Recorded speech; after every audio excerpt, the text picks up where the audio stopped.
નમસ્કાર CB24 news સાથે હું રેશમા આપનું સ્વાગત કરું છું. સારંગપુર ધામ ખાતે મહાશિવરાત્રી નિમિત્તે દિવ્યાંગ વંદના સમારોહનું ભવ્ય આયોજન કરાયું હતું અને 500થી વધુ દિવ્યાંગોએ દાદાના દર્શન કર્યા હતા.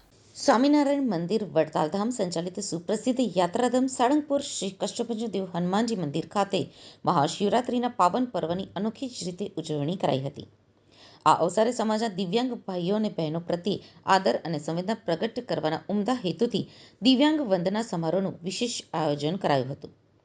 શાસ્ત્રી સ્વામી હરિપ્રકાશ દાસજીની પ્રેરણાથી અને કોઠારી વિવેક સાગર દાસજી સ્વામીજી તેમજ DK સ્વામીજીના માર્ગદર્શન હેઠળ આ ભક્તિ અને સેવાનો ત્રિવેણી સંગમ કાર્યક્રમ સંપન્ન થયો હતો.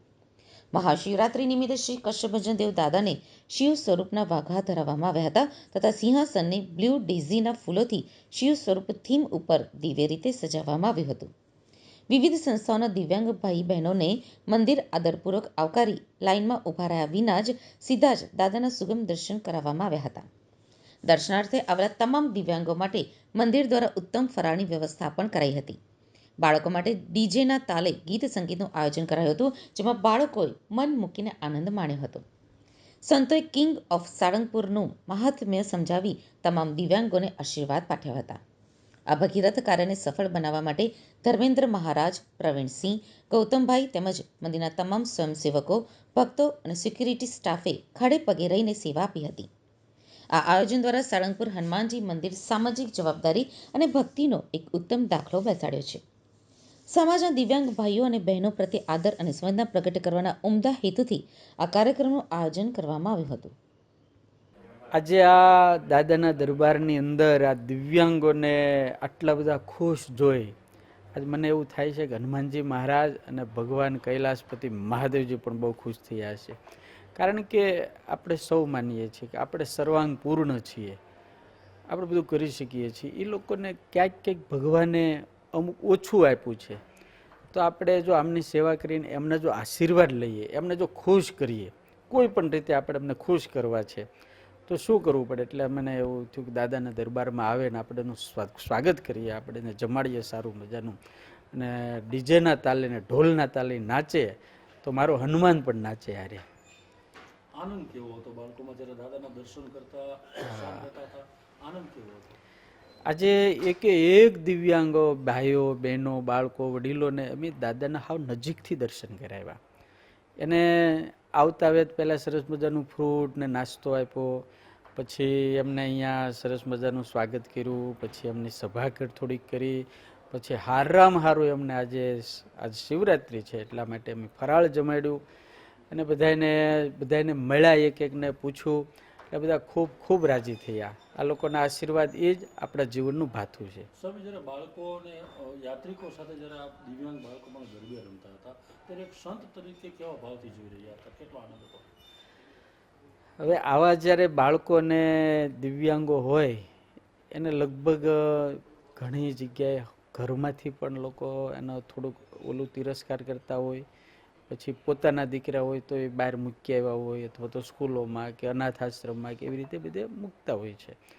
આવા લોકોની જ્યારે સેવા કરીએ ત્યારે સાક્ષાત પ્રભુ સેવા કર્યાનો એક આનંદ થાય છે. યાત્રિકોને પણ ખૂબ આનંદ થયો અને બધાને ખૂબ આનંદ થયો. મને તો એમ છે હનુમાનજી પણ બહુ આને જોઈને રાજી થયા હશે. સ્વામી, વિચાર કેવી રીતે આવ્યો કે દિવ્યાંગ બાળકોને આ પ્રમાણે આનંદ કરાવવો છે?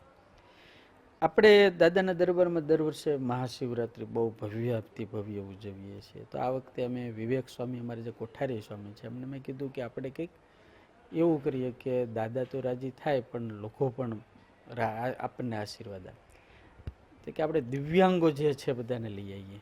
એટલે અમે આપણા બહુ સારા એક કાર્યકર્તા અને સજ્જન એવા પ્રવીણસિંહભાઈ મોરી, બહુ સારા ભક્ત છે, એને વિવેક સ્વામી કીધું કે મારે આવો કાર્યક્રમ કરવો છે. તો કે સ્વામી એ જવાબદારી મારી.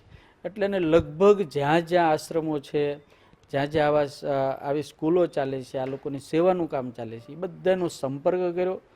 છેલ્લા 5-7 દિવસથી સતત સાળંગપુરમાં રહી અને બધાનું કોર્ડિનેટ કરી અને આજે આ કાર્યક્રમ સફળ બનાવવામાં બહુ મોટી ભૂમિકા સંતોની સાથે સાથે પ્રવીણસિંહભાઈ મોરીની રહી છે.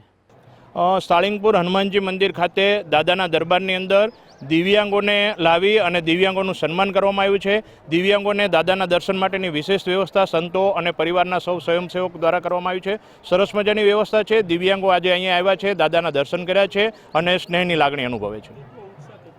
દિવ્યાંગોમાં બહુ ઉત્સાહ છે. ઘણી વખત એવું બનતું હોય છે કે સામાન્ય દિવસોની અંદર દિવ્યાંગને જ્યારે દર્શન કરવા માટે આવવું હોય ત્યારે એની દિવ્યાંગતા શારીરિક કે માનસિક અપંગતાના લીધે ઘણી એને મુશ્કેલી પડતી હોય છે. ત્યારે આજરોજ આ મંદિર દ્વારા આયોજન કર્યું છે ત્યારે એમને સ્પેશિયલ વ્યવસ્થા આપવામાં આવી છે. દર્શન માટે અલાયદી વ્યવસ્થા, એમના માટે પ્રસાદ અને દર્શન અને સન્માન ત્રણેય વ્યવસ્થા કરવામાં આવી છે. ત્યારે ખૂબ આનંદ છે. આજે પહેલીવાર જોયું છે કે સમાજમાં જેને દુરકારવામાં આવે છે ત્યાં દિવ્યાંગોને માળા પહેરીને સ્વાગત કરાવવામાં આવ્યું, સ્વામીજીના દર્શન કરાવવામાં આવ્યા. ખરેખર આજે એવું લાગ્યું કે દિવ્યાંગતા અમારામાંથી નીકળી ગઈ. પહેલું આ ફંક્શન હશે કે જેમાં આટલું મોટું સન્માન દરેક દિવ્યાંગનું, કોઈને બી એકબીજાને અલગ કર્યા વગર અને સ્વામીજીના દર્શન થવા અને કષ્ટભંજન જે અમારી તાકાત છે, અમારા હાથોની તાકાત છે, એમના દર્શન કરાવવા આટલી નજદીકથી. બાકી અમે આજ સુધી આટલો લાવો કે આજે અમે વીઆઈપી મહેસૂસ કરી રહ્યા છે પોતાને કે અમે જાણે વીઆઈપી હો. હું ચાહીશ કે ભગવાન આ લોકોએ જેને ફંક્શન કર્યો છે એમને બીજું આગળ ને આગળ પ્રશંસા આપે અને બીજા બધાને સદબુદ્ધિ આપે કે આ ફંક્શન દ્વારા શીખવા મળે કે દિવ્યાંગને પણ આવી લાગણીની જરૂર છે.